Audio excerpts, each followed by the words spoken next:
በእንግሊዝ ትልቅና ስመገናና የሆኑ ቡድኖች በርከት ብለው ይስተዋላሉ። የተኛውም ጨዋታ ላይ ታዲያ የተኛው ቡድን አሸንፎ እንደሚወጣ ማወቅ ከባድ ሲሆን ሁሉም ለአሸናፊነት ወደ ሜዳ የሚገቡ ቡድን ነው። ታዲያ በዚህ ሊግ ውስጥ ተቀናቃኞች ሲገናኙ ያለው መንፈስም ለየት ያለ ነው። የከተማ ባላንጣዎች ደግሞ ሁሌም ተጠቃሾቹ ናቸው። ከነዚህ መካከል እነዚህ ሁለቱ ቡድኖች ግንባር ቀደሞቹ ናቸው። ሁለቱም ቡድኖች መቀመጫ በማንቸስተር ከተማ ነው። አንዳቸው በውሃ ሰማያዊ፣ አንዳቸው በቀይ ከተማይቱን ያደምቋታል። ላለፉት ዓመታት ሲያደርጓቸው የነበሩ ጨዋታዎች ተጠባቂና አጓጊ ሆነው ሰንብተዋል። በደረጃ ሰንጠረዡ ልዩነት ቢኖራቸውም እንኳን ጨዋታቸው ደርቢ ነውና ሁሌም ግለቱ ከፍ ያለ ነው። ትልልቅ የሚባሉ ተጫዋቾችን በጉያቸው ሸጉጠዋል። ኃያልነታቸውን ቀድመው ለማሳየት ፈረሱም ሜዳውም ተዘጋጅቶ የሚጠብቃቸው ይሆናል። ይህ እግር ኳሳዊ ጦርነትም መስሎ ይታያል። ሁለቱም ቡድኖች በ11 ጦረኞቻቸው ተወክለው የሚፋለሙበት፣ ማሸነፍ የሚችለው ቡድን የማንቸስተር ከተማ ካባ የሚሸለምበት፣ ነውጠኛ ተጫዋች ኃይላቸውን የሚያሳዩበት፣ ታታሪያን በጥበባቸው የሚደምቁበት፣ በውጤት ማጣት ቀውስ ውስጥ መሆናቸው የደርቢነት ስሜቱን ያቀዘቅዘዋል ቢባልም ነገሮች የተገላቢጦሽ የሚሆኑበትም እድል ከፍ እያለ መጥቷል። አሰልጣኞቻቸው ይዘውት የሚገቡት የጨዋታ ፍልስፍና ተጠባቂ ይሆናል። በዕለተ እሁድ ምሽት 12 ሰዓት ተኩል ሲል በኦልትራፎርድ ስቴዲየም የሚገናኙ ይሆናል።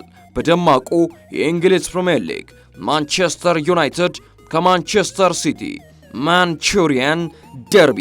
ታዲያኛም የእርስ በርስ ግንኙነቶቻቸውን እንዲሁም ደግሞ ወቅታዊ አቋማቸውን ልንቃኝ ወደድን።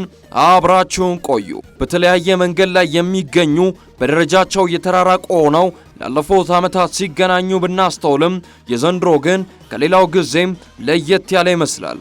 በደረጃ ሰንጠረዡ የሩበን አሞሪሞ ቡድን ማንቸስተር ዩናይትድ በ37 ነጥብ 13ኛ ደረጃ ላይ መቀመጥ የቻሉ ሲሆን ውሃ ሰማያዊዎቹ ማንቸስተር ሲቲዎች በአንጻሩ በ51 ነጥብ 5ኛ ደረጃን መቆናጠጥ ችለዋል። በእርግጥ ሲቲዝኖቹ ካለፉት ዓመታት አንጻር በዚህ የውድድር ዓመት በሊጉ ያሳዩት አቋም ደካማ የሚባል ነው። ነገር ግን አሁንም ከከተማ ተቀናቃኛቸው የበላይ ሆነው ተቀምጠዋል።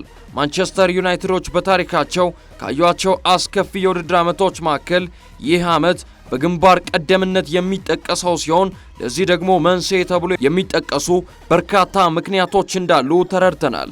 ቡድኑ በዚህ ዓመት ቀደም ብሎ የተለያዩ የአመራር ለውጦችን ሲያደርጉ ልምዳቸው እጅግ በጣም ላቅ ያለ ነበርና ከሜዳ ውጪ አመራሮች ላይ የሚተቹበትን ነገር ይቀርፋሉ የሚል ግምትም ተሰጥቶ ነበረ።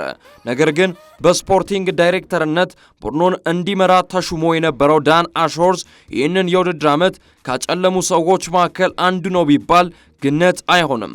ምንም እንኳን ብቻውን ውሳኔዎች ላይ መድረስ ባይችልም የአሽወርዝ ደካማ ውሳኔ ያልነው ደግሞ በማንቸስተር ዩናይትድ ቤት ጊዜው አብቅቶለታል፣ ክረምት ላይ ይሰናበታቸዋል ተብሎ ሲነገርለት የነበረውን አሰልጣኝ ኤሪክ ቴናግን በቲያትር ኦፍ ድሪምስ አቆይቶ ከሱ የጨዋታ ፍልስፍና ጋር የሚሄዱ ተጫዋቾች ላይ አስፈርሞ ቴናግ በደካማ አጀማመሩ በኋላ አመራሮቹ በይፋ የአሰልጣኙን ኮንትራት አቋርጠው ተለያዩት። በነገራችን ላይ ራሱ ዳን አሽወርዝም በጥቂት ጊዜያት ውስጥ ነበረ በሰር ጂም ራትክሊፍ ውሳኔ አማካኝነት ከስልጣኑ የተነሳው። ከዛም በኋላ ቡድኑን የተረከበው ሩበን አሞሪም ከሱ ፍልስፍና ጋር የማይጣጣሙ ተጫዋቾችን ይዞ በውጤት ማግኘትና ማጣት ውስጥ እየታገለ ይገኛል።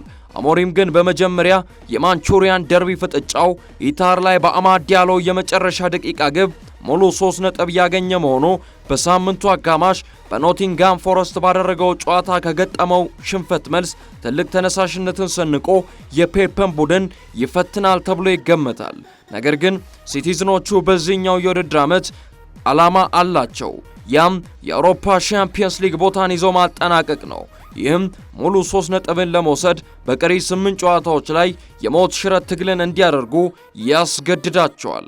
እንደውም በቀጣይ ዓመት በ5 የእንግሊዝ ቡድኖች በአውሮፓ ግዙፉ መድረክ ላይ እንደሚሳተፉ መረጋገጡ ለውሃ ሰማያዊው ቡድን ትልቅ ጠቀሜታን አምጥቷል። ቡድኑ ያለፉትን ዓመታት ስኬቱ የአሁኑ ዓመትን መሽቆልቆልን ሊያሳብቅበት የቻለ ሲሆን በአውሮፓ ሻምፒየንስ ሊግ ተሰናብተው ከፕሪሚየር ሊግ የዋንጫ ፉክክርም ውጪ ሆነዋል። አንድ የቀራቸው ተስፋ ደግሞ በማለዳ ትልልቆቹን ቡድኖች ያሰናበተው የኤፍኤ ካፕ ዋንጫ ብቻ ነው። ነገር ግን ዋነኛ ግባቸው አድርገው በዚህ ሰዓት የአውሮፓ ሻምፒየንስ ሊግን ይመለከቱታል። ታዲያ ፔፕ ቡድኑን ጥር ላይ ሚሊዮኖች ወጥተው ተጫዋቾች ከመጡለት በኋላ ዳግም ቡድኑን አዋቅሮ የተሻለ ነገርን ለመስራት እየጣረ ይገኛል። በዚህም መሰረት እንደ ኦማር ማርሞሽ እና አብዱል ቃድር ኮሰኖቭ ጥሩ የሚባል ብቃትን በተለያዩ ጨዋታዎች ላይ ያሳዩ ይገኛሉ። አሞሪም በዚህ ዓመት ፔፕ ጋርዲዮላን በሊዝበን ሳለ አንድ ጊዜ በአውሮፓ ሻምፒየንስ ሊግ ድል ሊያደርገው የቻለ ሲሆን በኢታድም አሸንፎት 100% የማሸነፍ ንጻሬን መያዝ ችሏል። ከዚህ ቀደም 193 ጊዜ የተገናኙ ሲሆን ማንቸስተር ዩናይትድ 79 ጊዜ የማሸነፍ የበላይነቱን መያዝ ሲችሉ 60 ጊዜ ማንቸስተር ሲቲ ድል አድርገው 54 ጊዜ ደግሞ በአቻ ውጤት ጨዋታቸውን ጨርሰዋል። በዕለተ እሁድስ ምን ያሳዩን ይሆን? መልሶን ሐሳብ መስጫ ሳጥኑ ላይ አስቀምጡልን። በቀጣይ ጥንክር እስከምንገናኝ ድረስ ቸር ቆዩልን። ማንቹሪያን ደርቢ